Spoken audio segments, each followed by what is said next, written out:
محاولة عند أنجيلو تقدم، عدى أنجيلو يلعب كرة في الجهة اليمين، وصلت للطرف الأيمن، عرضية داخل منطقة الجزاء، رونالدو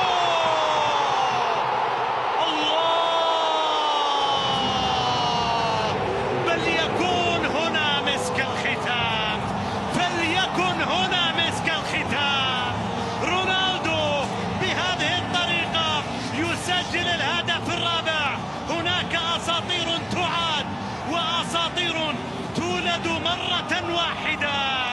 رونالدو أسطورة تولد مرة واحدة. الطريق مفتوح نحو الهدف رقم 1000 لكريستيانو رونالدو الذي يسجل الهدف على طريقة رونالدو. شوف الكرة وباكورد من رونالدو ينجح من تسجيل الهدف الرابع للنصر بهذه الطريقة. رونالدو يسجل رابع الأهداف. فلتكن النهاية بهذه الطريقة يا كريس، فلتكن النهاية على طريقة رونالدو، لتنتهي الحفلة بهذا الشكل وبهذه الفرحة النصراوية.